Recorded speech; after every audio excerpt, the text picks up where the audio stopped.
Assalamualaikum warahmatullahi wabarakatuh.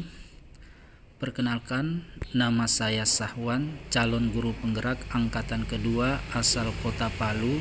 Saya mengajar di SD Impres Bumi Bahari. Pada kesempatan ini saya akan melakukan aksi nyata modul 3.1.A.10 pengambilan keputusan sebagai pemimpin pembelajaran, yaitu kualitas kelulusan peserta didik di masa pandemi. Berkenan dengan penyebaran COVID-19 yang semakin meningkat di Kota Palu, maka perlu dilakukan langkah responsif yang mengutamakan keselamatan dan kesehatan lahir dan batin peserta didik, pendidik, dan tenaga kependidikan. Hal ini sesuai dengan paparan Nadiem dalam Surat Edaran Mendikbud nomor 1 tahun 2021. Nah, dari 8 poin utama, poin ke-7 menjelaskan ketentuan kenaikan kelas dalam kondisi pandemi COVID-19 yang masih terjadi hingga tahun 2021. Dijelaskan ada sejumlah hal terkait kenaikan kelas, yaitu kenaikan kelas melalui ujian akhir semester, tetapi dikatakan bahwa UAS tidak perlu mengukur ketuntasan capaian kurikulum secara menyeluruh.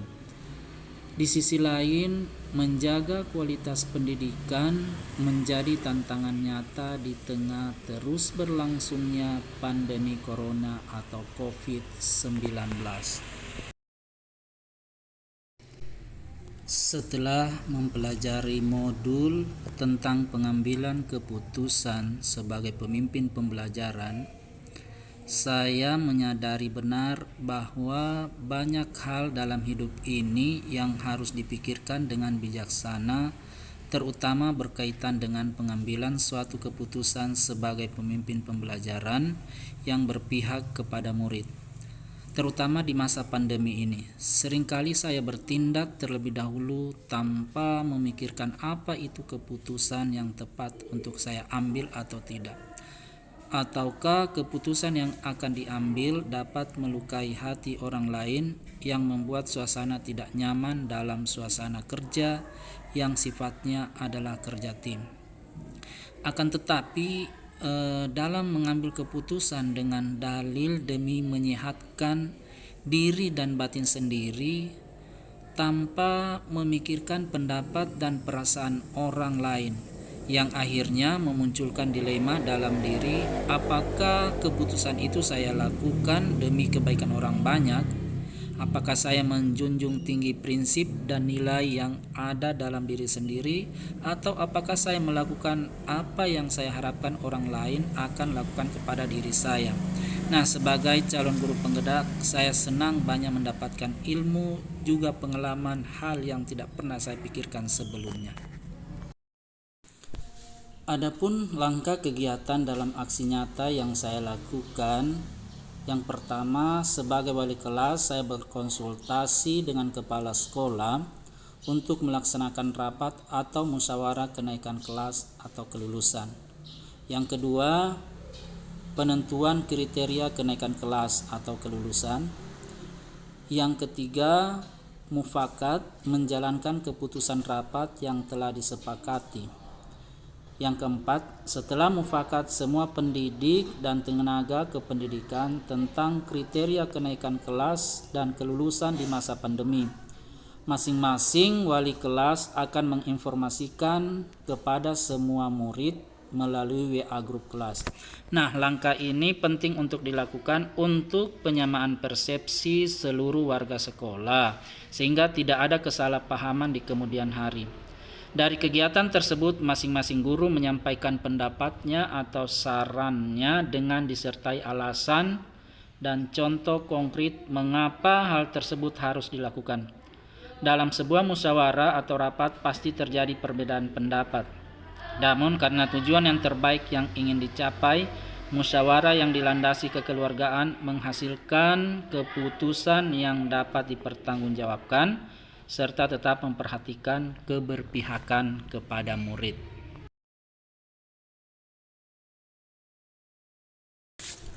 Setelah mengikuti semua rangkaian kegiatan, aksi nyata, musyawarah atau rapat penentuan kriteria kenaikan kelas dan kelulusan, saya banyak mendapatkan pengalaman dan pengetahuan yang diperlukan untuk memulai mengambil keputusan sebagai pemimpin pembelajaran di sekolah.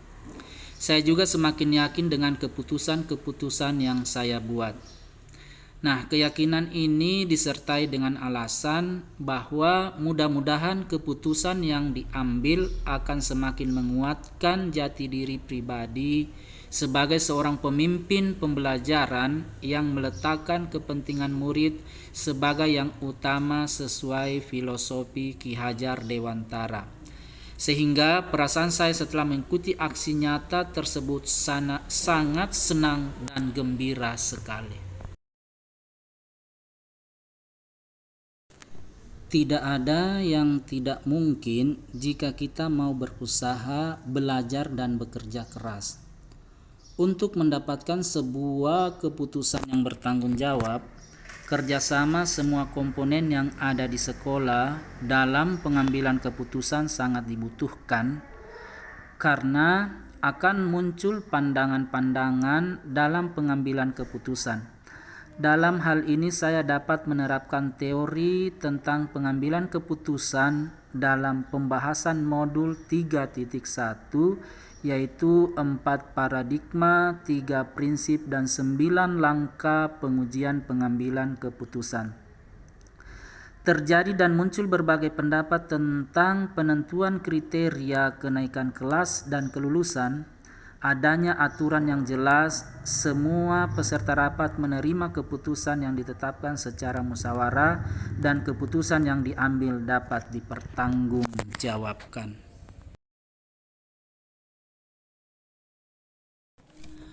Penerapannya ke depan, sebagai seorang pendidik, saya akan terus belajar dan berusaha menjadi panutan atau idola minimal bagi murid saya di kelas dengan melakukan hal-hal terbaik dan terus berpegang pada nilai-nilai kebajikan agar murid tumbuh menjadi manusia Indonesia yang berintegrasi dan berkarakter serta mencapai profil pelajar Pancasila.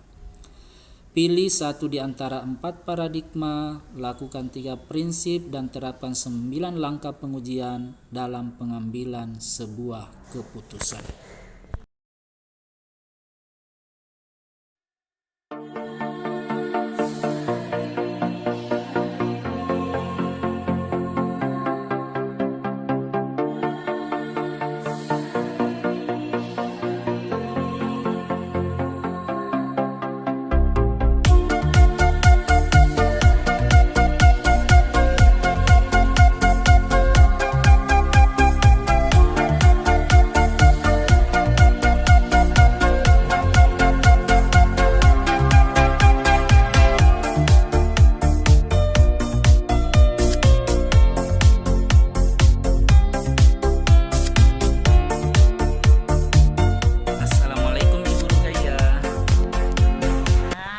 Maaf Ibu mengganggu waktunya sebentar, jadi saya ini ada mau wawancara dengan Ibu berhubungan dengan pembelajaran saat ini.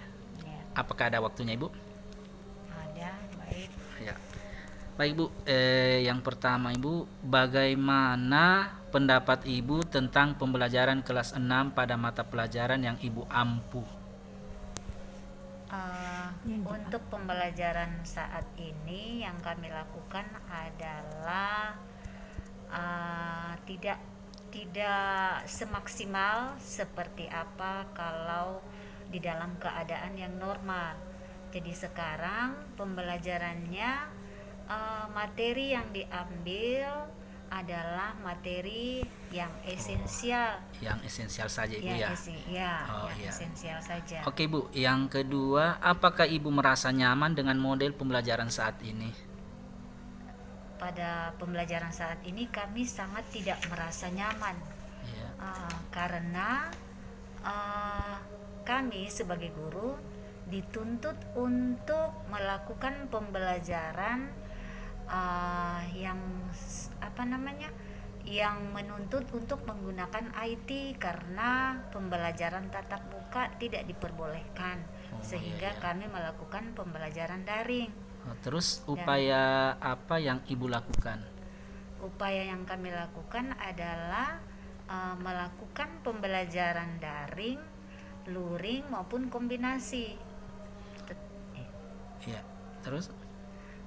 Tetapi yang kami lakukan itu kayaknya masih belum maksimal, karena dengan melihat situasi dan kondisi baik kepada kami sebagai guru maupun kepada siswa. Iya, bagus. Ibu, bagaimana langkah ibu jika dalam kelulusan peserta didik, menurut ibu peserta didik itu lulus tetapi rekan sejawat Anda tidak demikian? Apa yang ibu lakukan? Baik, kami secara pribadi menanyakan kepada teman yang tidak setuju dengan apa pendapat kami, yaitu kami meluluskan tetapi teman yang lainnya tidak meluluskan. Jadi kami menanyakan pendapatnya, kenapa, sampai alasan apa kenapa tidak bisa meluluskan. Oh iya, ibu. Terus paradigma dan prinsip apa yang ibu pakai dalam kegiatan tersebut? Paradigmanya dan prinsipnya adalah yang kami gunakan yaitu berpikir berbasis rasa peduli, karena peduli dan rasa kasihan untuk menuntun dan membimbing siswa di jalan yang benar, serta dalam upaya menemukan hak murid untuk mendapatkan pendidikan dan pengajaran. Oke, ibu. Jadi pantaskah peserta didik lulus 100% ibu kalau menurut ibu? Iya, kalau menurut kami pantas, karena dengan prinsip rasa keadilan tadi. Oke, terima kasih Bu. Assalamualaikum. Ya, sama-sama Pak Sawan. Waalaikumsalam warahmatullahi wabarakatuh.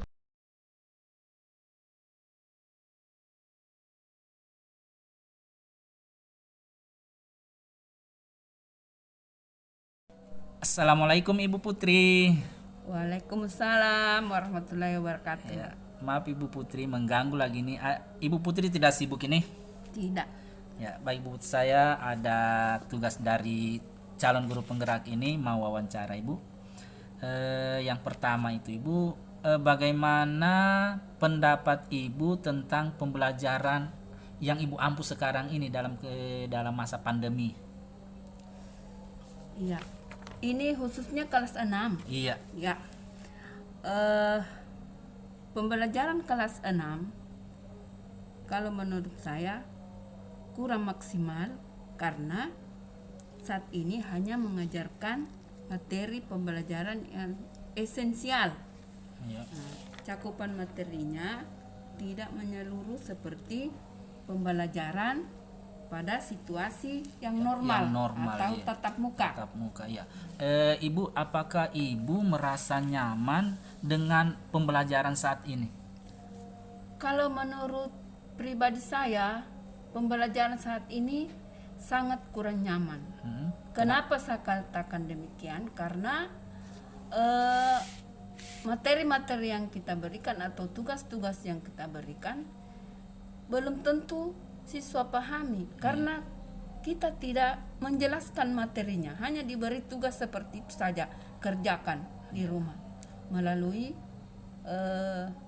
pembelajaran luring atau daring atau kombinasi. Jadi upaya yang Ibu lakukan dalam proses pembelajaran sekarang ini selain melalui luring itu apa saja Bu?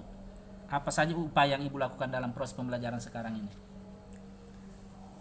Proses yang saya lakukan yaitu hanya memberikan tugas-tugas, tetapi saya selingi dengan video pembelajaran. Oh, berarti mengirimkan video pembelajaran. Ya, mengirimkan selain video Ibu pembelajaran. ada yang lain mungkin? Hanya itu pembelajaran. Oh, mungkin ada penjelasan materi, mungkin ambil tugas kah atau apa? Iya, setiap ada siswa yang datang mengambil tugas, saya memberikan penjelasan meskipun itu tidak maksimal. Oke, ya, terima kasih Bu. Kemudian langkah apa yang Ibu lakukan menurut ibu ini, misalnya menurut ibu anak itu lulus, tetapi ada teman ibu yang tidak sependapat dengan ibu bahwa mengatakan itu tidak bisa lulus. Kira-kira apa yang ibu lakukan? Ya, yang saya lakukan pertama adalah menanyakan kepada guru tersebut alasan-alasannya Iya. apa. Berikut, kalau bisa kita rapatkan dulu, Iya. ya, untuk menentukan apakah ini siswa bisa diluluskan atau tidak. Oh, berarti ibu mengajak teman guru yang tidak sependapat untuk diskusi, Ya, mencari tahu diskusi, alasannya ya. kenapa dia Ya. tidak bisa lulus. Ya, seperti Kemudian ibu juga menjelaskan kepada teman ibu bahwa saya meluluskan karena ini. Iya, ya. Oke, terima kasih Bu. Kemudian kira-kira paradigma apa yang ibu pakai untuk menyelesaikan persoalan yang dimaksud tadi? Ya. Paradigma yang saya pakai untuk menyelesaikan persoalan tadi yaitu rasa keadilan lawan rasa kasihan. Jangka pendek lawan jangka panjang. Oke, terima kasih Bu. Kemudian prinsip yang ibu gunakan? Prinsip yang saya gunakan adalah berpikir berbasis rasa peduli, karena peduli dan rasa kasihan untuk menuntun dan membimbing siswa ke jalan yang benar untuk mendapatkan pendidikan dan pengajaran. Iya, untuk yang pertanyaan terakhir ini Bu, pantaskah peserta didik lulus 100%? Menurut Pantas. ibu?